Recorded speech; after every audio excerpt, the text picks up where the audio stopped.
ನಾನು ಅರ್ಪಿಸ್ತೇನೆ. ಅದೇ ರೀತಿ ಆಯಾ ವಿಶೇಷವಾಗಿರ್ತಕ್ಕಂತಹ ಪರಿಣಿತರು ಇವ್ರ ಕಡೆಯಿಂದ ಕೂಡ ನಾವು ಚರ್ಚೆ ಮಾಡಿ ಸುಮಾರು 900 ಸಲಹೆಗಳು ಅವ್ರ ಕಡೆಯಿಂದ ಕೂಡ ಬಂದಿದ್ದಾವೆ.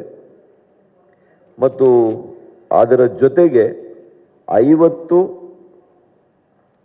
ಸೆಕ್ಟೋರಲ್ ಎಕ್ಸ್ಪರ್ಟ್ಸ್ ಅಂತ ಇದ್ರು. ಅವ್ರ ಕಡೆಯಿಂದ ಕೂಡ ನಾವು ಅವರವರ ಕ್ಷೇತ್ರದಲ್ಲಿ ಯಾವ ರೀತಿ ನಮ್ಮ ರಾಜ್ಯಕ್ಕೆ ಒಳಿತಾಗುತ್ತೆ, ಅದು ರೈತರಿಗೆ, ಕೂಲಿ ಕಾರ್ಮಿಕರಿಗೆ, ಬಡವರಿಗೆ, ಇವತ್ತು ಮಕ್ಕಳ ಆರೋಗ್ಯ ವಿಚಾರದಲ್ಲಿ, ಪ್ರತಿಯೊಂದು ಕ್ಷೇತ್ರದಲ್ಲಿ ಕೂಡ ಯಾವ ರೀತಿ ನಾವು ಬದಲಾವಣೆಯನ್ನು ತರಬಹುದು, ಯಾವ ರೀತಿ ಈ ರಾಜ್ಯದ ಪ್ರಗತಿಯನ್ನು ಮತ್ತಷ್ಟು ಉತ್ತುಂಗಕ್ಕೆ ತೆಗೆದುಕೊಂಡು ಹೋಗ್ಬೋದು ಅನ್ನುವಂಥ ನಿಟ್ಟಿನಲ್ಲಿ ವಿಚಾರ ಮಾಡಿ, ಬೇರೆ ಪಕ್ಷಗಳ ರೀತಿಯಲ್ಲಿ ಸುಳ್ಳು ಭರವಸೆಗಳನ್ನು ಕೊಡದೆ ಇವತ್ತು BJPಯ ಭರವಸೆ ಮಾನ್ಯ ನರೇಂದ್ರ ಮೋದಿಯವರು ಕಳೆದ 9 ವರ್ಷಗಳು ನಿರಂತರವಾಗಿ ಏನು ಕಾರ್ಯಕ್ರಮಗಳು ಕೊಟ್ಟಿದ್ದಾರೆ, ಈಗಾಗಲೇ ಈ ಎಲ್ಲ ಕಾರ್ಯಕ್ರಮಗಳು ಜನರ ಮನೆ ಬಳಿಗೆ ಇವತ್ತು ತಲುಪಿದೆ. ಅದೇ ಇವತ್ತು ಜನರು ನಮ್ಮ ಮೇಲಿಟ್ಟಿರ್ತಕ್ಕಂಥ ವಿಶ್ವಾಸ. ಹಾಗಾಗಿ ನಮ್ಮ ಭರವಸೆಯಲ್ಲಿ ಅವರಿಗೆ ವಿಶ್ವಾಸ ಇದೆ. ಬೇರೆ ಪಕ್ಷಗಳು ಈ ರೀತಿಯ ಭರವಸೆಗಳನ್ನು ಬೇರೆ ರಾಜ್ಯಗಳಲ್ಲಿ 13 ರಾಜ್ಯಗಳಲ್ಲಿ ಕೊಟ್ಟಿದ್ದಾರೆ. ಆದರೆ ಆ ಪಕ್ಷಗಳನ್ನು ಆ ರಾಜ್ಯಗಳಲ್ಲಿ ತಿರಸ್ಕಾರ ಮಾಡಿದ್ದಾರೆ. ಯಾಕೆ ಅಂದರೆ ಅವರುಗಳ ಮೇಲಾಗಲಿ ಅವರ ಭರವಸೆಗಳ ಮೇಲಾಗಲಿ ಯಾವುದೇ ಇವತ್ತು ವಿಶ್ವಾಸ ಜನರಿಗೆ ಈ ದೇಶದಲ್ಲಿಲ್ಲ. ಯಾವ ರಾಜ್ಯಗಳಲ್ಲಿ ಅವರು ಆಡಳಿತಕ್ಕೆ ಬಂದಿದ್ದಾರೆ, ಉದಾಹರಣೆಗೆ ರಾಜಸ್ಥಾನ, ಮಧ್ಯಪ್ರದೇಶ, ಸ್ವಲ್ಪ ದಿನ ಮಹಾರಾಷ್ಟ್ರದಲ್ಲಿ, ಅಲ್ಲಿ ಅವರು ಕೊಟ್ಟಂಥ 5 ವರ್ಷಗಳ ಹಿಂದೆ ಕೊಟ್ಟಂಥ ಭರವಸೆಗಳಲ್ಲಿ ಒಂದು ಭರವಸೆ ಕೂಡ ಅದು ಈಡೇರಿಸಲಿಕ್ಕೆ ಅವ್ರ ಕೈಲಿ ಆಗಿಲ್ಲ. ಹಾಗಾಗಿ ಅವರು ಜನರ ದಿಕ್ಕನ್ನು ತಪ್ಪಿಸುವಂಥ ಕೆಲಸ ಅವರು ಮಾಡಿರೋದ್ರಿಂದ ಇವತ್ತು ಜನರು ಅವರನ್ನು ಯಾರೂ ಕೂಡ ವಿಶ್ವಾಸಕ್ಕೆ ತೆಗೆದುಕೊಳ್ಳುವಂಥ ಪ್ರಶ್ನೆ ಇಲ್ಲ. ಇವತ್ತು ನಾವು ಆರೋಗ್ಯಯುಕ್ತ ನಾಡನ್ನು ಮಾಡಬೇಕು, ಸಂಪತ್ ಭರಿತ ನಾಡನ್ನು ಮಾಡಬೇಕು, ಯುವಕರಿಗೆ ಅವ್ರ ಕಾಲ ಮೇಲೆ ನಿಂತು ಆರ್ಥಿಕ ಚೈತನ್ಯ ಸಬಲೀಕರಣ ಮಾಡಬೇಕು, ಮಹಿಳೆಯರನ್ನು ಮುಖ್ಯ ವಾಹಿನಿಗೆ ತರಬೇಕು, ಮತ್ತು ದಯನೀಯ ಸ್ಥಿತಿಯಲ್ಲಿರ್ತಕ್ಕಂತಹ ವಯೋವೃದ್ಧರು, ಇವತ್ತು ಅಂಗವಿಕಲರು ಮತ್ತು ಇವತ್ತು ವಿಧವೆಯರು, ಇವರಿಗೆ ವಿಶೇಷವಾಗಿರ್ತಕ್ಕಂಥ ಉತ್ತೇಜನವನ್ನು ಇವತ್ತು ನಮ್ಮ ರಾಷ್ಟ್ರೀಯ ನಾಯಕರು, ನಮ್ಮ ಅಧ್ಯಕ್ಷರು, ಮಾನ್ಯ ಮುಖ್ಯಮಂತ್ರಿಗಳು ಏನೆಲ್ಲ ಇವತ್ತು ಘೋಷಣೆಯನ್ನು ಮಾಡ್ತಾರೆ, ಇದು ನೈಜತೆಯಿಂದ ಕೂಡಿರ್ತಕ್ಕಂಥದ್ದು. ನಮ್ಮ ಆರ್ಥಿಕ ಸ್ಥಿತಿಗತಿಗಳನ್ನು ಅರ್ತಿರ್ತಕ್ಕಂಥ ಮಾನ್ಯ ಮುಖ್ಯಮಂತ್ರಿಗಳು ಇದನ್ನು ವಿಶೇಷವಾಗಿ ಗಮನವನ್ನು ಇಟ್ಟು ಕಾರ್ಯಕ್ರಮವನ್ನು ರೂಪಿಸಿದ್ದಾರೆ. ಇವತ್ತು ಮಹಿಳೆಯರಿಗೆ ಏನಿವತ್ತು ಸಿಲಿಂಡರ್ ಬೆಲೆ ಇರ್ಬೋದು, ಅದಕ್ಕೆ ಯಾವ ರೀತಿ ಅದನ್ನು ಇವತ್ತು ಮಾಡಬೇಕು ಪ್ರಣಾಳಿಕೆ ಅನ್ನುವಂಥದ್ದನ್ನು, ಇದೆಲ್ಲವನ್ನು ಕೂಡ ನಾವು ಉದ್ದೇಶ ಮಾಡಿ ನಾವು ಮಾಡಿದ್ದೇವೆ. ಈಗ ಕ್ಷಣಗಣೆಯಲ್ಲಿ ತಕ್ಷಣ ನಮ್ಮ ರಾಷ್ಟ್ರೀಯ ಅಧ್ಯಕ್ಷರು ಪ್ರಣಾಳಿಕೆಯ ಮುಖ್ಯ ಅಂಶಗಳನ್ನು ಇವತ್ತು ಘೋಷಣೆ ಮಾಡ್ತಾರೆ, ಮಾನ್ಯ ಮುಖ್ಯಮಂತ್ರಿಗಳು ಘೋಷಣೆ ಮಾಡ್ತಾರೆ. ನಾನು ಈ ಪ್ರಣಾಳಿಕೆ ಸಿದ್ಧತೆ ಮಾಡೋದರಲ್ಲಿ ನನ್ನ ಸಹ ಸಂಚಾಲಕರು, ನಮ್ಮ ಸಚಿವರು, ನಮ್ಮೆಲ್ಲ ಕೆಲವು ಕ್ಷೇತ್ರದ ಪರಿಣಿತರು ಕೂಡ ವಿವಿಧ ಪ್ರಕೋಷ್ಠಗಳಲ್ಲಿ ಕೆಲಸ ಮಾಡಿ ಅನುಭವ ಇರತಕ್ಕಂಥವರು ನನ್ನ ಜೊತೆ ಸುಮಾರು 16 ಜನ ಇದ್ದರು. ಅವ್ರಿಗೆಲ್ರಿಗೂ ಕೂಡ ನಾನು ವಿಶೇಷವಾಗಿರ್ತಕ್ಕಂಥ ಕೃತಜ್ಞತೆಯನ್ನು, ಅಭಿನಂದನೆಯನ್ನು ಸಲ್ಲಿಸ್ತೇನೆ. ಮತ್ತು ನಮ್ಮ ಎಲ್ಲ ಹಿರಿಯ ನಾಯಕರು ನಮಗೆ ಮಾರ್ಗದರ್ಶನ, ಸಲಹೆ, ಸೂಚನೆಯನ್ನು ಕೊಟ್ಟು ಇವತ್ತು ಈ ರಾಜ್ಯದ ಪ್ರಣಾಳಿಕೆ, ಭಾರತೀಯ ಜನತಾ ಪಕ್ಷದ ಪ್ರಣಾಳಿಕೆ ಮುಂದೆ ಈ ರಾಜ್ಯವನ್ನು ಕಟ್ಟುವಂತಹ ಒಂದು ಅದ್ಭುತವಾಗಿರ್ತಕ್ಕಂಥ ಪ್ರಣಾಳಿಕೆ ಆಗುತ್ತೆ. ನಾವು ಭಗವದ್ಗೀತೆಯನ್ನು ಎಷ್ಟು ಭಕ್ತಿಯಿಂದ ಇವತ್ತು ನಾವು ನೋಡ್ತೇವೆ, ಅಷ್ಟೇ ಭಕ್ತಿಯಿಂದ ಇವತ್ತು ನಮ್ಮ ಪ್ರಣಾಳಿಕೆಯನ್ನು ನಾವು ಇವತ್ತು ಕಂಡುಕೊಳ್ತೀವಿ ಅಂತ ಹೇಳಿ ಇವತ್ತು ನನ್ನ ಮಾತನ್ನು ಮುಗಿಸ್ತೇನೆ. ನಮಸ್ಕಾರ.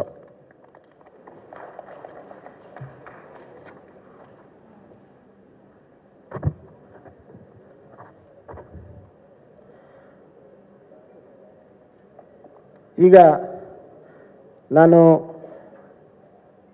ನಮ್ಮ ರಾಷ್ಟ್ರೀಯ ಅಧ್ಯಕ್ಷರಾದಂಥ ಸನ್ಮಾನ್ಯ ಶ್ರೀ JP ನಡ್ಡಾಜಿ ಅವರನ್ನು ನಮ್ಮ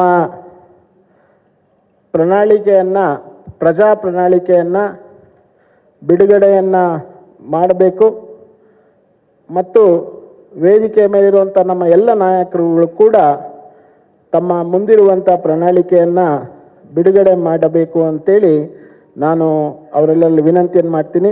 I request honourable national president Shri JP Naddaji to kindly release the manifesto of Bharatiya Janata party. ಅವರು ಬೇಡ ಅಂದ್ರೆ CM ಈಗ ನೆಕ್ಸ್ಟ್ ಮಾತಾಡೋದು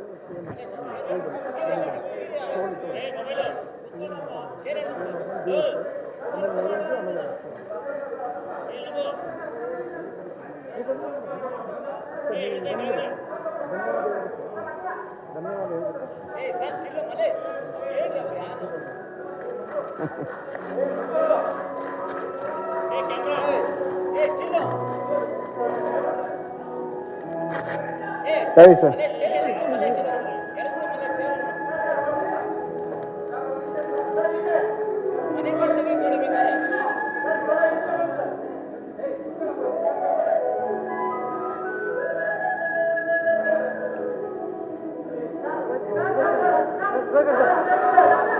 ಇಲ್ಲಿ ಬನ್ನಿ ಸರ್. ಅಣ್ಣ ಒಂದು ನಿಮಿಷ ಇರ್ರಿ, ಒಂದು ಸೆಕೆಂಡ್ ಸರ್. ಸರ್ ಮುಂದೆ ಬನ್ನಿ ಭಾಳ ಜಾಗ ಮಾಡಿಸ್ತೀನಿ ಸರ್. ಸ್ವಲ್ಪ ಹಾಂ ಬನ್ನಿ ನವೀನ್ ಬನ್ನಿ ಸರಿ.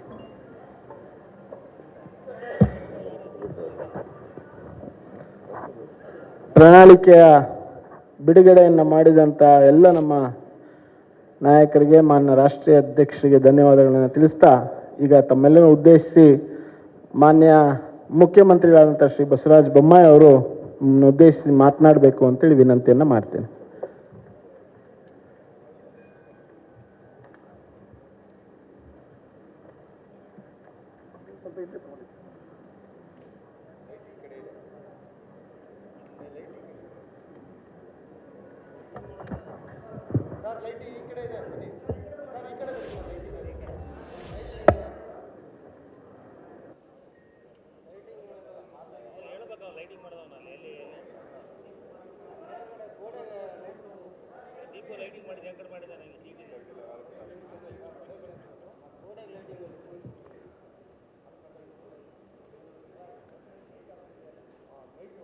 ನಮ್ಮೆಲ್ಲರ ನಾಯಕರು, ರಾಷ್ಟ್ರೀಯ ಭಾರತೀಯ ಜನತಾ ಪಕ್ಷದ ಅಧ್ಯಕ್ಷರಾದಂಥ ಸನ್ಮಾನ್ಯ ಶ್ರೀ JP ನಡ್ಡಾಜಿಯವರೇ, ರಾಜ್ಯದ ಭಾರತೀಯ ಜನತಾ ಪಕ್ಷದ ಅಧ್ಯಕ್ಷರಾದಂಥ ನಳಿನ್ ಕುಮಾರ್ ಕಟೀಲ್ ಅವರೇ, ನಮ್ಮೆಲ್ಲರ ಹಿರಿಯ ನೆಚ್ಚಿನ ನಾಯಕರಾದಂಥ ಶ್ರೀ BS ಯಡಿಯೂರಪ್ಪಜಿಯವರೇ, ಹಾಗೂ ಮಾಜಿ ಮುಖ್ಯಮಂತ್ರಿಗಳಾದಂಥ ಸದಾನಂದಗೌಡಜಿಯವರೇ, ಹಾಗೂ ನಮ್ಮ ಕ್ಯಾಂಪೇನ್ ಕಮಿಟಿಯ ಅಧ್ಯಕ್ಷರಾದಂಥ ಶ್ರೀಮತಿ ಶೋಭಾ ಕರಂದ್ಲಾಜೆಯವರೇ,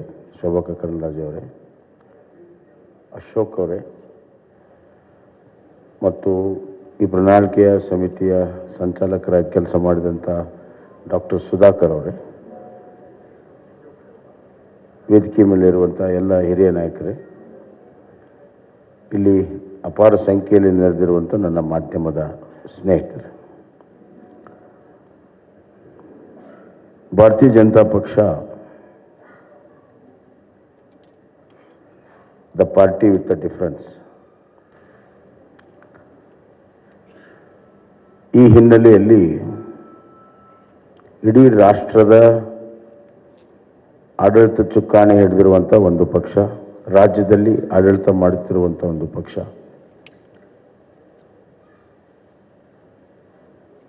ರಾಷ್ಟ್ರದ ರಾಜಕಾರಣದಲ್ಲಿ ಭಾರತೀಯ ಜನತಾ ಪಕ್ಷ ಬಹಳ ದಿಕ್ಕಸೂಚಿಯ ಪಾತ್ರವನ್ನು ಆಡ್ತಾ ಇದೆ. ಇಂಥ ಒಂದು ಸಂದರ್ಭದಲ್ಲಿ ನಮಗೆ ದೇಶವನ್ನು ಗಮನದಲ್ಲಿಟ್ಕೊಂಡು ರಾಜ್ಯವನ್ನು ಗಮನದಲ್ಲಿಟ್ಕೊಂಡು ಇವತ್ತು ನಾವು ಪ್ರಣಾಳಿಕೆಯನ್ನು ಮಾಡಬೇಕಾಗುತ್ತೆ ಮತ್ತು ಆಡಳಿತವನ್ನು ಕೂಡ ನಾವು ಮಾಡಬೇಕಾಗುತ್ತೆ. We believe in strong state that will lead to a strong center. ಅತ್ಯಂತ ಪ್ರಬಲವಾಗಿರುವಂಥ ರಾಜ್ಯಗಳ ಒಕ್ಕೂಟವೇ ಪ್ರಬಲ ರಾಷ್ಟ್ರ ಆಗಕ್ಕೆ ಸಾಧ್ಯ ಅನ್ನುವಂಥದ್ದು. ಹೀಗಾಗಿ ಕರ್ನಾಟಕದ ಅಭಿವೃದ್ಧಿ ಮತ್ತು ಕರ್ನಾಟಕದಲ್ಲಿರುವಂಥ ಆಡಳಿತದ ವ್ಯವಸ್ಥೆ, ಸಾಮಾಜಿಕ ವ್ಯವಸ್ಥೆ ರಾಜ್ಯದ ಮೇಲೆ ಅಷ್ಟೇ ಅಲ್ಲ, ರಾಷ್ಟ್ರದ ಮೇಲೂ ಕೂಡ ಪರಿಣಾಮ ಬೀರ್ತವೆ ಅಂತ ನಾನು ಭಾವಿಸಿ ಪ್ರಜಾ ಪ್ರಣಾಳಿಕೆಯನ್ನು ನಾವು ಮಾಡಿದ್ದೇವೆ. ಪ್ರಜಾ ಪ್ರಣಾಳಿಕೆ ಅಂದರೆ ಪೀಪಲ್ಸ್ ಮ್ಯಾನಿಫೆಸ್ಟೋ. ಇದು ಒಂದು ರೀತಿಯಲ್ಲಿ ನಮ್ಮ ಡಾಕ್ಟರ್ ಸುಧಾಕರ್ ಅವರ ನೇತೃತ್ವದಲ್ಲಿ ಒಂದು ಒಳ್ಳೆಯ ತಂಡ ಕಳೆದ 3 ತಿಂಗಳಿಂದ ಬೇರೆ ಬೇರೆ ಹಂತದಲ್ಲಿ ಸಾಮಾನ್ಯ ಜನರಿಂದ ಹಿಡಿದು ಪರಿಣಿತರವರೆಗೂ ಎಲ್ಲರ ಅಭಿಪ್ರಾಯವನ್ನು ಪಡ್ಕೊಂಡು ಆನ್ಲೈನ್ ಲಕ್ಷಾಂತರ ಜನರಿಗೆ ಅಭಿಪ್ರಾಯ ಕೊಡೋದಕ್ಕೆ ಅವಕಾಶಗಳನ್ನು ಮಾಡಿಕೊಟ್ಟು ಜನರ ಭಾವನೆ, ಜನರ ಧ್ವನಿ ಇದರಲ್ಲಿ ಅಳವಡಿಸಿ ಇದು ನಿಜವಾಗ್ಲೂ ಕೂಡ ಪ್ರಜಾ ಪ್ರಣಾಳಿಕೆಯಾಗಿ ಹೊರಹೊಮ್ಮಿದೆ ಅಂತ ನಾನು ಭಾವಿಸಿದ್ದೇನೆ. ಒಂದು ಪ್ರಣಾಳಿಕೆ ಇದೊಂದು ರಾಜ್ಯ ಸರ್ಕಾರಕ್ಕೆ ಮುಂದೆ ನಡೆಯುವಂಥ ದಾರಿ ಮತ್ತು ದಿಕ್ಕನ್ನು ತೋರಿಸುವಂಥದ್ದು. ಈ ಮಧ್ಯೆ ಹಲವಾರು ಪ್ರಮುಖ ಘಟನೆಗಳು ನಡೆದಾಗ ಅದರ ತಕ್ಕ ಹಾಗೆ ಆಡಳಿತವನ್ನು ಕೂಡ ನಾವು ಮಾಡಬೇಕಾಗ್ತದೆ. ಉದಾಹರಣೆಗೆ ಕಳೆದ ಬಾರಿ 2018ರ ಚುನಾವಣೆ ಪೂರ್ವದ ಪ್ರಣಾಳಿಕೆಯ ಸಂದರ್ಭದಲ್ಲಿ ಯಾರೂ ಕೂಡ ಕೋವಿಡನ್ನು ನಿರೀಕ್ಷೆ ಮಾಡಿರಲಿಲ್ಲ. ಸುಮಾರು 2 ವರ್ಷ ಕೋವಿಡಿನ ನಿರ್ವಹಣೆ, ಆರ್ಥಿಕ ಕುಸಿತ, ಈ ಮಧ್ಯೆ ಕೇವಲ ಆರ್ಥಿಕ ಕುಸಿತ ಅಷ್ಟೇ ಅಲ್ಲ, ಜನರ ಜೀವನ ಅಸ್ತವ್ಯಸ್ತ, ಇವುಗಳನ್ನು ನಿಭಾಯಿಸುವುದು ನಮ್ಮ ಪ್ರಾಮುಖ್ಯತೆ ಆಗಿತ್ತು. ಹೀಗಾಗಿ ಈ ಬಾರಿ ಆ ಎಲ್ಲ ಅನುಭವಗಳನ್ನು ಇಲ್ಲಿ ಕ್ರೋಢೀಕರಿಸಿ ನಾವು ಇವತ್ತು ಪ್ರಜಾ ಪ್ರಣಾಳಿಕೆಯನ್ನು ಮಾಡಿದ್ದೇವೆ. ಇದರಲ್ಲಿ ನಾವು ಕೃಷಿಗೆ ಬಹಳಷ್ಟು ಒತ್ತನ್ನು ಇವತ್ತು ನಾವು ಕೊಟ್ಟಿದ್ದೇವೆ. ಕೃಷಿ ನಮ್ಮ ಪ್ರಮುಖವಾಗಿರುವಂಥ ಒಂದು ಚಟುವಟಿಕೆ, ಆರ್ಥಿಕವಾಗಿರೋ ಚಟುವಟಿಕೆ, ಅತಿ ಹೆಚ್ಚು ಜನರು ತೊಡಗಿಸಿಕೊಂಡಿರುವಂಥ ಒಂದು ಚಟುವಟಿಕೆ. ಹೀಗಾಗಿ ಇವತ್ತು ಕಿಸಾನ್ ಸನ್ಮಾನ್ ಯೋಜನೆಯಿಂದ ಹಿಡಿದು ರೈತ ವಿದ್ಯಾನಿಧಿವರೆಗೂ ಹಲವಾರು ಕೃಷಿ ಯೋಜನೆಗಳನ್ನು ಈಗಾಗಲೇ ನಾವು ಮಾಡಿದ್ದೇವೆ ಮತ್ತು ನಮ್ಮ ಬಜೆಟ್ನಲ್ಲಿಯೂ ಕೂಡ ಕೃಷಿಗೆ ಭಾಳಷ್ಟು ಒತ್ತನ್ನು ಕೊಟ್ಟಿದ್ದೇವೆ. ಶೂನ್ಯ ಬಡ್ಡಿ ಸಾಲವನ್ನು 5 ಲಕ್ಷಕ್ಕೆ ಏರಿಸುವಂಥದ್ದು, ಆವರ್ತ ನಿಧಿ 3600ಕ್ಕೆ ಏರಿಸಿರುವಂಥದ್ದು, ಆಪತ್ಕಾಲದಲ್ಲಿ ರೈತರ ಬೆಳೆದಂಥ ಬೆಳೆಗಳನ್ನು ಖರೀದಿ ಮಾಡಲು, ಮತ್ತು ಇದಲ್ಲದೆ ರೈತರ ವೈಯಕ್ತಿಕವಾಗಿರುವಂಥ ಇನ್ಶೂರೆನ್ಸನ್ನು ಮಾಡಿರುವಂಥದ್ದು, ರೈತರಿಗೆ ಬೀಜ ಗೊಬ್ಬರ ಕೊಡಲು ಸೀಸನ್ಗಿಂತ ಮುಂಚೆ 10,000 ರೂಪಾಯಿ ಕೊಡುವಂಥದ್ದು ಈಗಾಗಲೇ ಬಜೆಟಲ್ಲಿ ಕೂಡ ನಾವು ಘೋಷಣೆಯನ್ನು ಮಾಡಿದ್ದೇವೆ. ಇದಲ್ಲದೆ ಮುಂದಿನ 5 ವರ್ಷದಲ್ಲಿ ನಾವು 1,000 ಕೃಷಿ ಉತ್ಪಾದನಾ ಕೇಂದ್ರಗಳನ್ನು, ಅದರಲ್ಲಿ ಮೀನು ಕೃಷಿ ಉತ್ಪಾದನಾ ಕೇಂದ್ರ ಸಮೇತವಾಗಿ 1,000 ಕೇಂದ್ರಗಳನ್ನು ತೆರೆಯುವಂಥದ್ದು ಮತ್ತು ನಮ್ಮ ನೀರಾವರಿ ಯೋಜನೆಗಳನ್ನು ಪೂರ್ಣ ಮಾಡುವಂಥ ಒಂದು ಸಂಕಲ್ಪ. ಅದಲ್ಲದೆ ಇವತ್ತು ಒಂದು ಆಪತ್ಕಾಲೀನ ಒಂದು ದೊಡ್ಡ ನಿಧಿಯನ್ನು ಸ್ಥಾಪನೆ ಮಾಡಬೇಕನ್ನುವಂಥ ಒಂದು ದೂರದೃಷ್ಟಿಯ ಮಹತ್ವಾಕಾಂಕ್ಷೆಯ ನಮ್ಮ ಅಗ್ರೋ ಫಂಡನ್ನು ಕ್ರಿಯೇಟ್ ಮಾಡುವಂಥದ್ದು ಮತ್ತು ಸಪ್ಲೈ ಚೈನ್ಗಳನ್ನು ಒದಗಿಸುವಂಥದ್ದು, ಅಲ್ಲದೆ ಸಿರಿಧಾನ್ಯಕ್ಕೆ ಹೆಚ್ಚು ಈಗಾಗಲೇ ನಮ್ಮ ರಾಷ್ಟ್ರೀಯ ಮಟ್ಟದಲ್ಲಿ ನಮ್ಮ ಪಕ್ಷ ಮತ್ತು ಸರ್ಕಾರ ನರೇಂದ್ರ ಮೋದಿಜಿಯವರು ಸಿರಿಧಾನ್ಯಕ್ಕೆ ಒತ್ತನ್ನು ಕೊಟ್ಟಿದ್ದಾರೆ. ಸಿರಿಧಾನ್ಯ ಉತ್ಪಾದನೆಗೆ ಅತಿ ಹೆಚ್ಚು ಮಹತ್ವವನ್ನು ಕೊಡುವಂಥ ಕೆಲಸವನ್ನು ಇವತ್ತು ನಾವು ಮಾಡ್ತಾಯಿದ್ದೇವೆ. ಸಾವಯವ ಕೃಷಿಗೆ ಒತ್ತನ್ನು ಕೊಡುವಂಥದ್ದು ಕೂಡ ಈಗಾಗಲೇ ಮಾಡಿದ್ದೇವೆ. ಹೈನುಗಾರಿಕೆ, ಮೀನುಗಾರಿಕೆಗೆ ನಾವು ಇವತ್ತು ಭಾಳ ಮಹತ್ವವನ್ನು ಕೊಟ್ಟಿದ್ದೇವೆ. ಸಾಮಾಜಿಕವಾಗಿ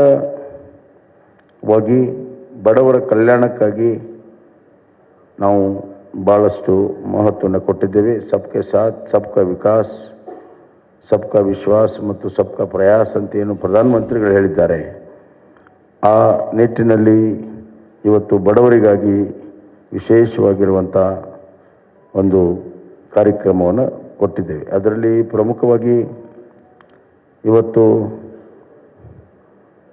ನಾವು ನಗರ ಪ್ರದೇಶದಲ್ಲಿ 5 ಲಕ್ಷ ಮನೆ, ಗ್ರಾಮೀಣ ಪ್ರದೇಶದಲ್ಲಿ 10 ಲಕ್ಷ ಮನೆ, ಪರ್ ಯೂನಿಟ್ ಕಾಸ್ಟ್ ಮನೆಯದು 5 ಲಕ್ಷ ರೂಪಾಯಿಗೆ ಏರಿಸಿದ್ದೇವೆ. 2 ಲಕ್ಷದಿಂದ 5 ಲಕ್ಷ ರೂಪಾಯಿಗೆ ಈಗಾಗಲೇ ಇದೆ, ಅದನ್ನು 5 ಲಕ್ಷ ರೂಪಾಯಿಗೆ ಏರಿಸಿದ್ದೇವೆ. ಎರಡನೇದಾಗಿ ಈ ಪೋಷಣಾ ಯೋಜನೆಯಲ್ಲಿ BPL ಕುಟುಂಬಗಳಿಗೆ ಪ್ರತಿದಿನ ಅರ್ಧ ಲೀಟರ್ ನಂದಿನಿ ಹಾಲನ್ನು ಕೊಡುವಂಥದ್ದು.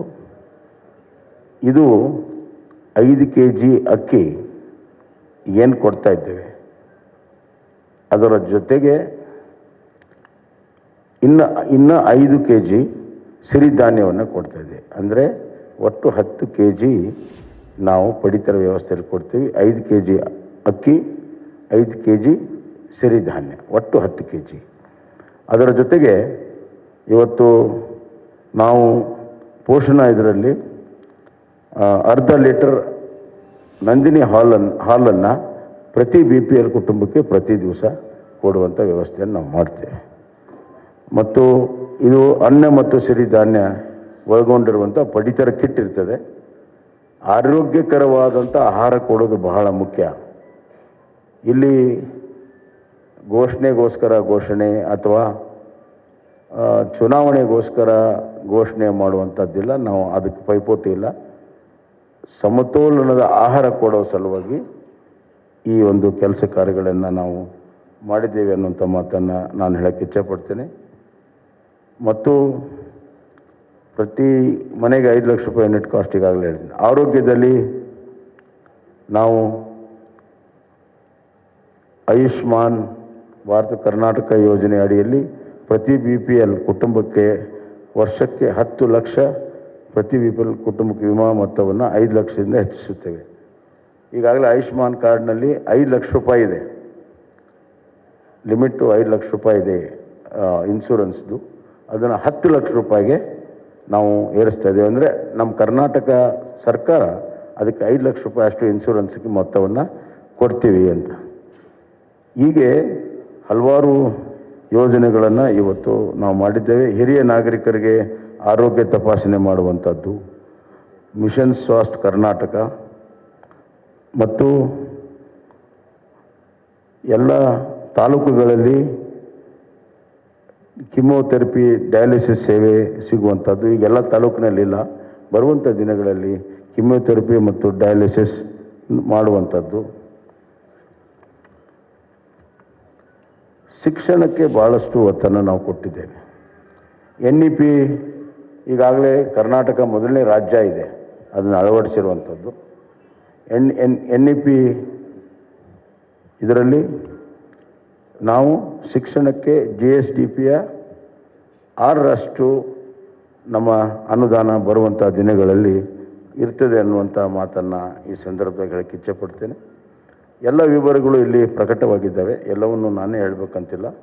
ಆದರೆ ಇದು ಜನರಿಂದ ಜನರಿಗೋಸ್ಕರ ಜನಪರವಾಗಿರುವಂಥ ಪ್ರಜಾಪ್ರಣಾಳಿಕೆಯನ್ನು ನಾವು ಮಾಡಿದ್ದೇವೆ. ಬರುವಂಥ ದಿನಗಳಲ್ಲಿ ಕಲ್ಯಾಣ ಕರ್ನಾಟಕ ಆಗಬೇಕಾದ್ರೆ ಒಂದು ಕುಟುಂಬ ಶಿಕ್ಷಣ, ಆರೋಗ್ಯ, ಉದ್ಯೋಗ, ಸಂತೋಷವಾಗಿರುವಂಥ ಗಮನದಲ್ಲಿಟ್ಟುಕೊಂಡು ಹಲವಾರು ಯೋಜನೆಗಳನ್ನು ಮಾಡಿದ್ದೇವೆ. ಇದರ ಜೊತೆಗೆ ಆರ್ಥಿಕವಾಗಿ ಎಕನಾಮಿಕಲಿ ಕರ್ನಾಟಕವನ್ನು ಒಂದು ವೈಬ್ರೆಂಟ್ ಸ್ಟೇಟ್ ಮಾಡಬೇಕನ್ನುವಂಥದ್ದು ಕೂಡ ನಾವು ತೀರ್ಮಾನ ಮಾಡಿದ್ದೇವೆ.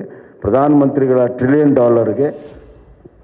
$5 ಟ್ರಿಲಿಯನ್ $1 ಟ್ರಿಲಿಯನ್ ಕಾಂಟ್ರಿಬ್ಯೂಷನ್ ಕರ್ನಾಟಕ ಮಾಡಬೇಕನ್ನುವಂಥ ಗುರಿಯಿಂದ ಅದರ ಇಂಡಸ್ಟ್ರಿಯಲೈಸೇಷನ್ನು ಮತ್ತು IT, BT ಎಲ್ಲ ಸೆಕ್ಟರಲ್ಲೂ ಕೂಡ ನಾವು ಹೆಚ್ಚಿನ ಒಂದು ಪ್ರೋತ್ಸಾಹ ಕೊಡುವಂಥದ್ದು ಕೂಡ ನಾವು ಮಾಡಿದ್ದೇವೆ. So economical infrastructure, social infrastructure and taking care of the vulnerable section, SC, ST, poor people, women, youth, hige, and ultimately the farmer is a very important factor in this growth engine. 1% growth in agriculture leads to 4% growth in manufacturing and 10% in service sector. We believe in it and we have worked out this. ಆದ್ದರಿಂದ ಇದೊಂದು ಪ್ರಜಾಪ್ರಣಾಳಿಕೆ, ಜನ ಸ್ವೀಕಾರ ಮಾಡ್ತಾರೆ, BJPಗೆ ಬೆಂಬಲವನ್ನು ಕೊಡ್ತಾರೆ, ಮತ್ತು BJPಗೆ ಸರ್ಕಾರ ಮಾಡುವಂಥ ಅವಕಾಶವನ್ನು ಕರ್ನಾಟಕದಲ್ಲಿ ಸಂಪೂರ್ಣ ಬಹುಮತದಿಂದ ಕೊಡ್ತಾರೆ ಅಂತ ವಿಶ್ವಾಸವನ್ನು ವ್ಯಕ್ತಪಡಿಸಿ ನನ್ನ ಮಾತನ್ನು ಮುಗಿಸ್ತೇನೆ. ಸನ್ಮಾನ್ಯ ಮುಖ್ಯಮಂತ್ರಿಗೆ ಧನ್ಯವಾದಗಳನ್ನು ಹೇಳ್ತಾ, ಈಗ ನಮ್ಮೆಲ್ಲರೂ ಉದ್ದೇಶಿಸಿ ಸನ್ಮಾನ್ಯ DS ಯಡಿಯೂರಪ್ಪಾಜಿ ಅವರು ನಮ್ಮೆಲ್ಲರೂ ಉದ್ದೇಶಿಸಿ ಮಾತನಾಡಬೇಕು ಅಂತ ನಾವು ವಿನಂತಿ. ಅವರೇ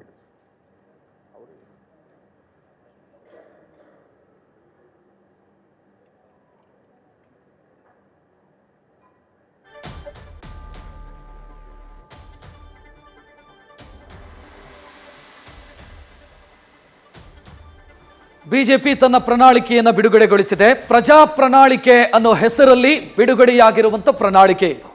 ಮುಖ್ಯಮಂತ್ರಿ ಅದರ ಹೈಲೈಟ್ಸ್ ಅನ್ನು ಹೇಳಿದ್ರು, ಯಾವ್ದ್ಯಾವುದಕ್ಕೆ ನಾವು ಒತ್ತು ಕೊಡ್ತೀವಿ ಅನ್ನೋದನ್ನ ಹೇಳಿದ್ರು. ಅಂದ್ರೆ ಮತ್ತೊಮ್ಮೆ ನಾವು ಅಧಿಕಾರಕ್ಕೆ ಬಂದರೆ ಏನು ಮಾಡ್ತೀವಿ ಅನ್ನೋದನ್ನ ಬಿಜೆಪಿ ತನ್ನ ಪ್ರಣಾಳಿಕೆಯ ಮುಖಾಂತರ ಹೇಳಿಕೊಡ್ತಾ ಇದೆ. ಪ್ರಮುಖವಾಗಿ BPL ಕಾರ್ಡ್ಗೆ, ಪ್ರತಿಯೊಬ್ಬ BPL ಕಾರ್ಡ್ ಇರುವಂಥ ಕುಟುಂಬಕ್ಕೆ 1/2 ಲೀಟರ್ ನಂದಿನಿ ಹಾಲನ್ನು ಒದಗಿಸ್ತೀವಿ ಮುಂದಿನ ದಿನಗಳಲ್ಲಿ ನಾವು ಅಧಿಕಾರಕ್ಕೆ ಬಂದರೆ. ಆಯುಷ್ಮಾನ್ ಭಾರತ ಯೋಜನೆ ಏನಿದೆ ಅದರ ಲಿಮಿಟ್ ಇರೋದು ಈಗ 5 ಲಕ್ಷ, ಅದನ್ನು 10 ಲಕ್ಷಕ್ಕೆ, ಅಂದರೆ ಮ್ಯಾಕ್ಸಿಮಮ್ ಲಿಮಿಟ್ 10 ಲಕ್ಷಕ್ಕೆ ಏರಿಸ್ತೀವಿ ಅನ್ನೋದನ್ನು ಮುಖ್ಯಮಂತ್ರಿ ಬಸವರಾಜ ಬೊಮ್ಮಾಯಿ ಅವರು ತಿಳಿಸಿದರು. ಇನ್ನೊಂದಿಷ್ಟು ಯೋಜನೆಗಳು BPL ಕಾರ್ಡ್ದಾರರಿಗೆ 3 LPG ಸಿಲಿಂಡರ್ ಸೇರಿ ಒಂದಿಷ್ಟು ಪ್ರಮುಖ ಯೋಚನೆಗಳನ್ನು ಹೇಳಿದ್ದಾರೆ. ಈ ಯೋಚನೆ ಅವರು ಅಧಿಕಾರಕ್ಕೆ ಬಂದರೆ ಇಂಪ್ಲಿಮೆಂಟ್ ಆಗತ್ತೆ ಅನ್ನೋ ರೀತಿಯಲ್ಲಿ ಬಿಜೆಪಿ ತನ್ನ ಪ್ರಜಾ ಪ್ರಣಾಳಿಕೆಯನ್ನ ಬಿಡುಗಡೆ ಮಾಡಿರೋದು. ಪ್ರಣಾಳಿಕೆ ಸಮಿತಿಯ ಸಂಚಾಲಕ ಡಾಕ್ಟರ್ ಕೆ ಸುಧಾಕರ್ ಪ್ರಣಾಳಿಕೆ ಬಿಡುಗಡೆಯಾಗೋದಕ್ಕಿಂತ ಮುಂಚಿತವಾಗಿ ಒಂದಿಷ್ಟು ವಿಚಾರಗಳನ್ನು ಹೇಳಿಕೊಂಡ್ರು. ನಾವು ಎಲ್ಲವನ್ನ ಕೂಡ ಅಧ್ಯಯನ ಮಾಡಿ ರಾಜ್ಯದ ಬೊಕ್ಕಸದ ಪರಿಸ್ಥಿತಿಯನ್ನು ನೋಡಿಕೊಂಡು ಆ ನಂತರ ಈ ಪ್ರಣಾಳಿಕೆಯನ್ನು ರೆಡಿ ಮಾಡಿದ್ದೀವಿ. ಅಂದರೆ ಈಡೇರಿಸೋದಕ್ಕಾಗದಂಥ ಭರವಸೆಗಳನ್ನು ಕೊಟ್ಟಿರೋದಲ್ಲ, ಈಡೇರಿಸೋದಕ್ಕೆ ಯಾವ್ದು ಸಾಧ್ಯ ಇದೆಯೋ ಅದನ್ನ ನಾವು ಭರವಸೆಯ ರೂಪದಲ್ಲಿ ರಾಜ್ಯದ ಜನರ ಮುಂದೆ ಇಡ್ತಾ ಇದ್ದೀವಿ ಅಂತ ಹೇಳಿದ್ರು. ಅದನ್ನೇ ಮುಖ್ಯಮಂತ್ರಿ ಬೊಮ್ಮಾಯಿ ಅವರು ಕೂಡ ರಿಪೀಟ್ ಮಾಡಿದ್ರು. ಅಂದ್ರೆ ಕಾಂಗ್ರೆಸ್ನವರು ಕೊಟ್ಟಿರೋದು ಈಡೇರಿಸಲಾಗದಂತ ಭರವಸೆ ಅನ್ನೋ ರೀತಿಯಲ್ಲಿ ಪರೋಕ್ಷವಾಗಿ ಟಾಂಟ್ ಕೊಟ್ಟು ಮುಖ್ಯಮಂತ್ರಿ ಪ್ರಣಾಳಿಕೆಯ ಹೈಲೈಟ್ ಅನ್ನ ಮಾತನಾಡಿದರು. JP ನಡ್ಡಾಜಿ ಅವರೇ,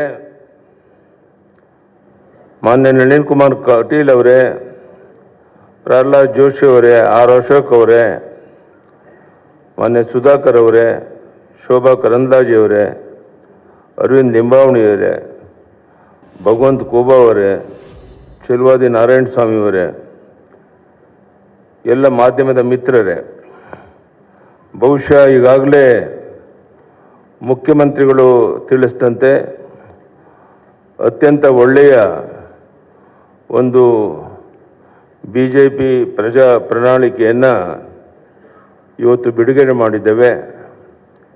ಎಲ್ಲ ವರ್ಗದ ಜನರಿಗೆ ಅನುಕೂಲ ಆಗೋ ರೀತಿಯಲ್ಲಿ ರೈತರ, ಮಹಿಳೆಯರ ಸಬಲೀಕರಣವನ್ನು ಕಣ್ಮುಂದೆ ಇಟ್ಕೊಂಡು ಈ ಬಡ್ಜೆಟನ್ನು, ಈ ಒಂದು ಪ್ರಜಾ ಪ್ರಣಾಳಿಕೆಯನ್ನು ಬಿಡುಗಡೆ ಮಾಡಿದ್ದೇವೆ. ರಾಜ್ಯದ ಉದ್ದಗಲಕ್ಕೆ ಇದರ ಮಾಹಿತಿಯನ್ನು ತಿಳಿಸೋದ್ರ ಮೂಲಕ ಮತ್ತೊಮ್ಮೆ ಕರ್ನಾಟಕದಲ್ಲಿ BJP 125-130 ಸೀಟನ್ನು ಗೆದ್ದು ಸರ್ಕಾರವನ್ನು ರಚನೆ ಮಾಡುವಂಥದ್ದು ನಿಶ್ಚಿತ. ಆ ದಿಕ್ಕಿನಲ್ಲಿ ಈ BJP ಪ್ರಜಾ ಪ್ರಣಾಳಿಕೆ ತುಂಬ ಅನುಕೂಲಕರವಾಗಿದೆ. ಇದೆಲ್ಲವನ್ನು ಜನರಿಗೆ ಮನವರಿಕೆ ಮಾಡುವಂಥ ದೊಡ್ಡ ಜವಾಬ್ದಾರಿ ನಮ್ಮ ಕಾರ್ಯಕರ್ತರ ಮೇಲಿದೆ. ಅದನ್ನು ಮಾಡಿ ಈ ಬಾರಿ ದೊಡ್ಡ ಒಂದು ಅಂತರದಲ್ಲಿ ನಾವು BJPಯನ್ನು ಗೆಲ್ಲಿಸಿ, ನಾನು ಹೇಳ್ತಾ ಇರ್ತೇನೆ ಯಾವಾಗಲೂ, ಸೂರ್ಯಚಂದ್ರ ಇರೋದೆಷ್ಟು ಸತ್ಯನೋ ಅಷ್ಟೇ ಸತ್ಯ. BJP ಮತ್ತೊಮ್ಮೆ ಕರ್ನಾಟಕದಲ್ಲಿ 125-130 ಸೀಟನ್ನು ಗೆದ್ದು ಅಧಿಕಾರಕ್ಕೆ ಬರುವಂಥದ್ದು ನಿಶ್ಚಿತ. ಅದಕ್ಕೆ ಪೂರಕವಾದಂಥ BJP ಪ್ರಜಾ ಪ್ರಣಾಳಿಕೆಯನ್ನು ಜನ ಸ್ವಾಗತ ಮಾಡ್ತಾರೆ. ಎಲ್ಲ ವರ್ಗದ ಜನರನ್ನು ಕಣ್ಮುಂದೆ ಇಟ್ಕೊಂಡು ಈ ಪ್ರಣಾಳಿಕೆಯನ್ನು ಬಿಡುಗಡೆ ಮಾಡಿದ್ದೇವೆ. ಇದನ್ನು ಜನ ಸ್ವೀಕಾರ ಮಾಡ್ತಾರೆ ಅಂತ ಹೇಳೋ ವಿಶ್ವಾಸ ನನಗಿದೆ. ರಾಜ್ಯದ ಉದ್ದಗಲಿಗೆ ಈ ಪ್ರವಾಸ ಮಾಡುವಂಥ ಸಂದರ್ಭದಲ್ಲಿ ಇಲ್ಲಿರುವಂಥ ನಮ್ಮ ಪ್ರಣಾಳಿಕೆಯ ಪ್ರಮುಖ ವಿಷಯಗಳನ್ನು ಜನರಿಗೆ ಮನವರಿಕೆ ಮಾಡುವಂಥ ಪ್ರಯತ್ನವನ್ನು ಮಾಡ್ತೇವೆ. ಧನ್ಯವಾದ, ನಮಸ್ಕಾರ.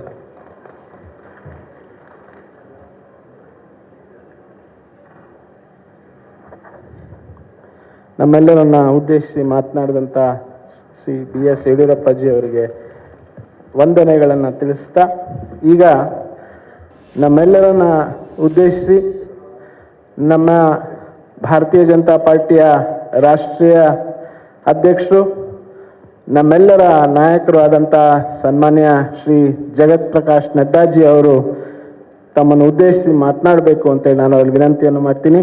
I now humbly request our beloved national president Shri Jagat Prakash Nadda ji to kindly address the media on the release of our Praja Pranalike.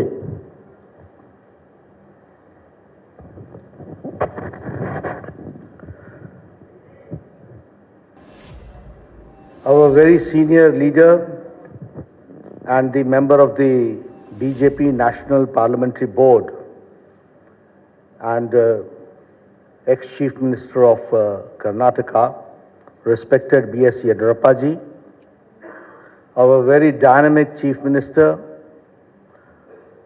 who is leading the state, Shri Basavaraj Bommai ji, our very active and people and workers friendly President Shri Nalin Katil ji,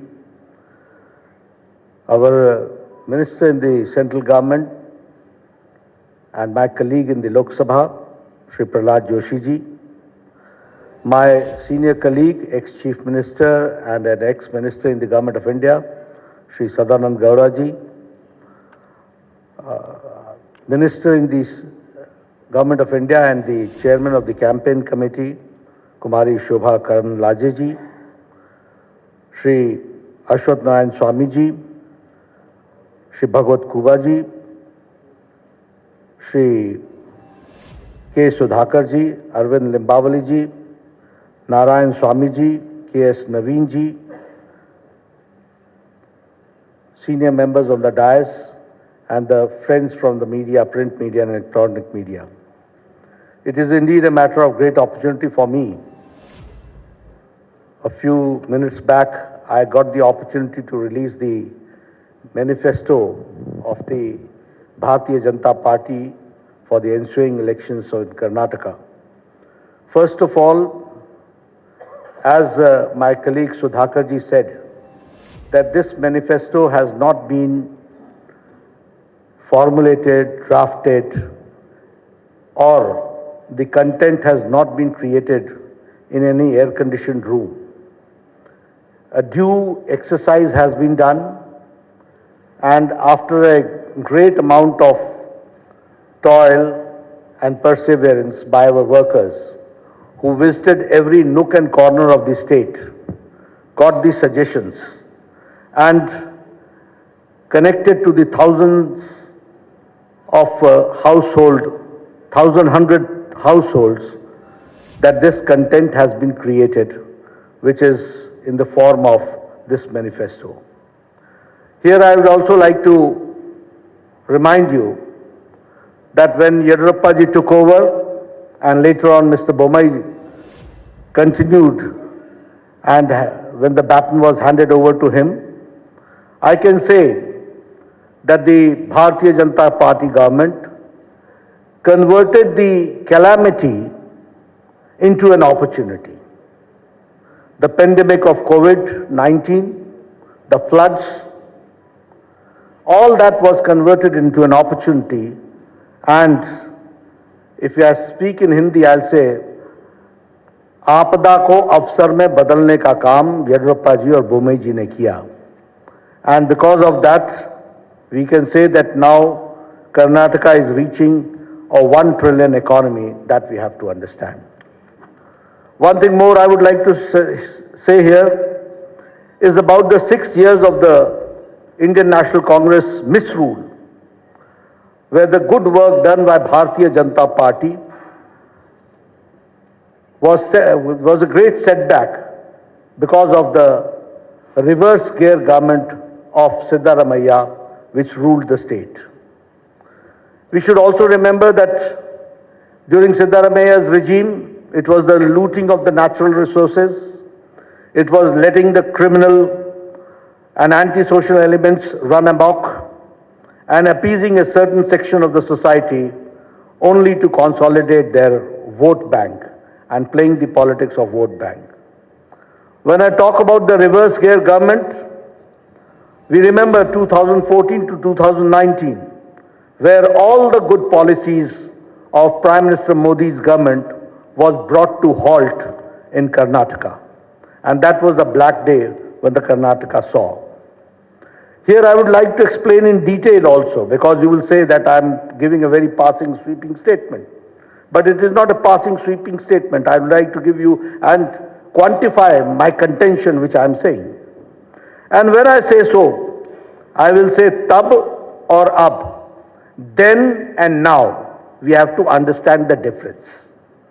And utilizing the opportunity, I would like to make it very clear that when Prime Minister Modi had asked about the Pradhan Mantri Kisan Samman Nidhi, where the people of Karnataka were to get the benefit of it, the Siddaramaiah government sent the names, and the number of the names of the Kisan and the farmer was on record 1717. This is called halting the development. This is called using the brakes and becoming an obstacle between the people and the government of India for the good policies which is being pursued by Prime Minister Modi. And here I would like to also suggest you that now, when Yediyurappa ji came to the power, and later on the baton was handed over to Mr. Bomai, 15,000 crores have been spent for 54 lakh farmers, where 6,000 is being given in Pradhan Mantri Kisan Samman Nidhi, and 4,000 is given as a top-up by Bomai government, by Yediyurappa government, and 10,000 rupees is given to 54 lakh farmers of Karnataka. This is a classic example of double engine government. If I talk about Yashasvi scheme, which was started by my very senior leader, whom we are very proud of, Mr. Yediyurappa, that Yashasvi scheme was scrapped by Congress party. And in 2018, the insurance scheme was scrapped, and it was only revived by the Bharatiya Janata Party government, and it ensured a registration of 32 lakh farmers. So we have to understand what do we mean by double engine. We have got double engine, there is a trouble engine. We are there for development, they are for the reverse gear. We are there to give the pace to the development, they are there to put brakes to the development. That we have to understand. If I talk about the Bhagya Lakshmi Yojana, it was for a secure future of the girl child, and giving 3,000 rupees annual fixed deposit in their name. Almost 3 lakh beneficiaries, women were there, 3 lakh children were there. And when the Congress government came, that is the Siddaramaiah's most anti-people government came, then the Bhagya Lakshmi scheme was reduced to 65,000. And when again Yediyurappa ji came to power and Bomai ji came to power, now I am happy to share with you that almost 3 lakh children are insured under Bhagya Lakshmi Yojana. This change has taken place. If I talk about foreign direct investment, I am happy to share with you. When I say that it's a 1 trillion economy Karnataka is reaching, I would also like to share that Karnataka is now, under the leadership of Yediyurappa ji and Bommai ji, is now where the foreign direct investment is, Karnataka is number 1 in foreign direct investment. And in Congress regime, it was 1,75,000 lakh crores, and now it is 3,21,000 lakh crores that we have to understand.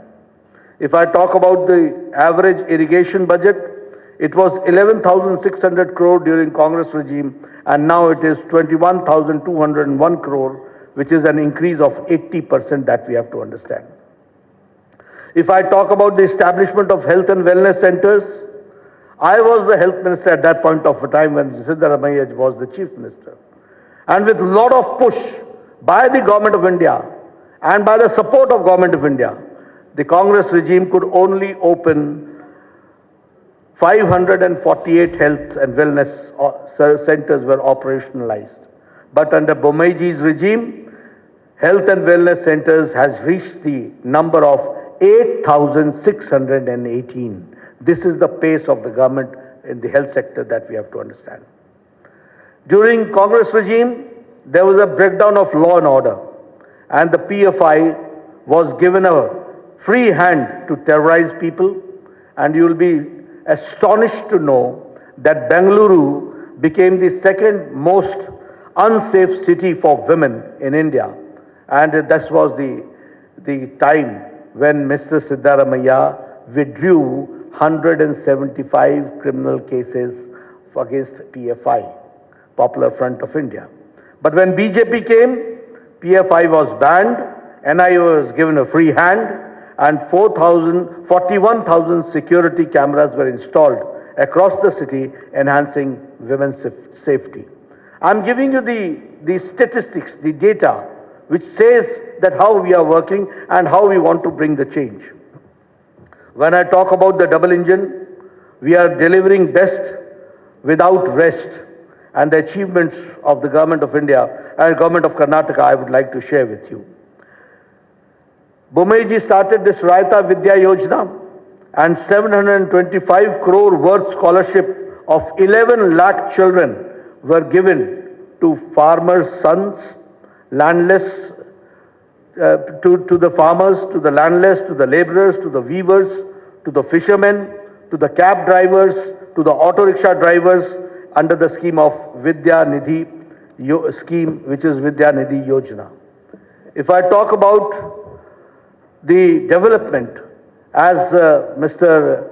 Bommai had talked about, that the farmers are getting 10,000 per year, in which 15,000 crores is being directly transferred to the Kisan, 6,000 from the government of India, 4,000 from the government of Karnataka, which comes to 10,000 rupees per year that we have to understand. The revolutionary changes have taken place. We have talked about the economic nyaya, justice, economic justice, and now we are talking about the social justice. It was a long pending demand, but it was under Chief Minister Bommaiji that the SC got the reservations, scheduled caste got the reservation enhanced from 15% to 17%, 2% enhanced. And the ST got from 3% to 7% and 4% was enhanced. The Vokalingas reservation was enhanced by 2%. The Lingayats reservation was enhanced by 2% under the 2D category and the Vokalingas in the 2C categories. And here I would like to say, justice to all, appeasement to none. And so the unconstitutional reservation given to minorities was repealed. This we have to understand. And the double engine government delivered justice to the long pending issues. I'm talking about the long pending issues, which no government had the audacity to even touch these issues. They ignored it once for all. But when BJP government came, we tried to resolve, and the Upper Bhadra lift irrigation project, which was allocated the first installment of 5,300 crores and by the union budget. And the same way, Kalasa Banduri project, the state budget gave 1,000 crores. And if I talk about the Upper Krishna phase 3, 5,000 crores were given and were allocated. The same way, expedited the Bengaluru suburban railway pending for 40 years, for 4 decades, and 15,000 crores for it was allocated. The same way, the long pending 3,526 unrecorded Lambani Tandas and Kurba Hatis were declared as new revenue villages, and they were given the Hak Patras, which we call as the Haku Patras, and 1,75,000 beneficiaries have benefited out of it. This I am talking how the long pending, long standing demands have been meted out, that I am sharing with you. The same way, the 5,000 crore rupees were given to KKRDB in the state budget in this year 2023-24 for formed Kittur Kannada Development Authority. And after Modi government introduced the national education policy in 2020, I would like to share with you that the Karnataka government and the education department in implementing the national education policy is number 1, that we have to understand. The same way, 1 IIT, 4 medical colleges, 7 medical universities, and 2 triple ITs have also been established in the state of Karnataka. If I talk about the Arogyakara Karnataka, the best state in the country by establishing 8,618 health and wellness centers. 270 sanctioned Namma clinics have started functioning, including 108 in the Bengaluru itself. If I talk about, which Bomeji also talked about, is about the 1,38,000 Ayushman Bharat Arogya Karnataka have been issued.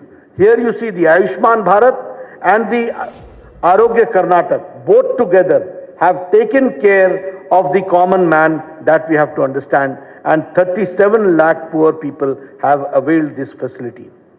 If I talk about the super specialty, you will be astonished to note that the super specialty hospital in Kumta, multi-specialty hospital in Sirsi, 8 super specialty blocks costing 150 crore in Karnataka, Institute of Medical Sciences, Hubli, and critical care blocks in Kolar, in Bagalkot, in Yadgiri, in Gadak, in Chikmagaluru, Ramnagra, Vijayanagara, and Doda Balapura have been established, that we have to understand.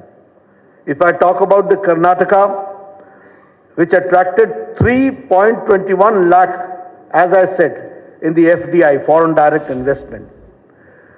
I would like to share with you how things work and how governments work. It was in 2008 that the Shimoga airport, the foundation stone was laid. And in 2013, when Sitaramaiah came, it was full brakes were applied. From 2013 to 2019, not even one brick was put in Shimoga airport. And in 2019 to 2023, only in a short span of 4 years, Shimoga airport was dedicated to the people of Karnataka, that we have to understand. If I talk about the airports, certainly I would like to share with you that the Kalaburgi airport is operational, and now 6 airports are being constructed. The same way, Tumkur, Chitradurga, Davangere railway line, Bagalkot, Kudachi and Gadagwadi railway line are expedited. Historic increase in railway budget has been 9 times, that we have to again understand the development part has taken place. The Vande Bharat train, which started in South India from Mysuru, Bangalore to Chennai, is again a very classical example of the development of modern India and the connectivity which we are certainly going to witness, which we have certainly witnessed.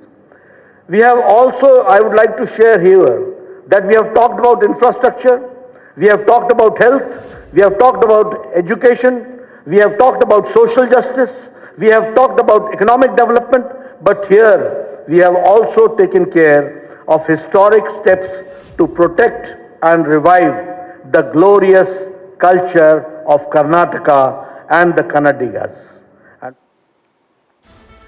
BJP ತನ್ನ ಪ್ರಣಾಳಿಕೆಯನ್ನ ಬಿಡುಗಡೆ ಮಾಡಿದೆ. ನಾವು ಅಧಿಕಾರಕ್ಕೆ ಬಂದರೆ ಏನು ಮಾಡ್ತೀವಿ ಅನ್ನೋದನ್ನ ಪ್ರಣಾಳಿಕೆಯ ಮುಖಾಂತರ ಬಿಜೆಪಿ ಹೇಳ್ಕೊಳ್ತಾ ಇದೆ. ಒಂದಿಷ್ಟು ಜನಪ್ರಿಯ ಯೋಜನೆಗಳು ಕಾಣಿಸ್ತಾ ಇದೆ ಇಲ್ಲಿ. ಯಾಕಂತಂದ್ರೆ ಈ ಹಾಲು ನೀಡೋದು, ಅರ್ಧ ಲೀಟರ್ ಹಾಲು ಕೊಡ್ತೀವಿ, ನಂದಿನಿ ಹಾಲು ಕೊಡ್ತೀವಿ ಅನ್ನೋದು, ಗ್ಯಾಸ್ ಸಿಲಿಂಡರ್ ಕೊಡ್ತೀವಿ 3 BPL ಕಾರ್ಡ್ದಾರರಿಗೆ ವರ್ಷಕ್ಕೆ 3 ಗ್ಯಾಸ್ ಸಿಲಿಂಡರ್ ಕೊಡ್ತೀವಿ ಅನ್ನೋದು, ಇದೆಲ್ಲವೂ ಕೂಡ ಜನಪ್ರಿಯತೆ ಅಥವಾ ಪಾಪ್ಯುಲರ್ ಸ್ಕೀಮ್ಗಳನ್ನು ನಾವು ಮಾಡ್ತೀವಿ ಅನ್ನುವಂಥ ಸೂಚನೆಯನ್ನು ಬಿಜೆಪಿ ಪ್ರಣಾಳಿಕೆಯ ಮುಖಾಂತರ ಕೊಡ್ತಾ ಇದೆ. ಅದನ್ನು ಹೊರತುಪಡಿಸಿದರೆ ಆ ಬಜೆಟಲ್ಲಿ ಏನು ಘೋಷಣೆಯನ್ನು ಮಾಡಿದ್ರೋ ಅದಕ್ಕೆ ಪೂರಕವಾಗಿ ಒಂದಿಷ್ಟು ವಿಚಾರಗಳನ್ನು ಪ್ರಣಾಳಿಕೆಯಲ್ಲಿ ಹೇಳ್ತಾ ಇದ್ದಾರೆ. ನ್ಯೂಸ್ ಫಸ್ಟ್ ಪ್ರತಿಕ್ಷಣ ನಿಮ್ಮೊಂದಿಗೆ.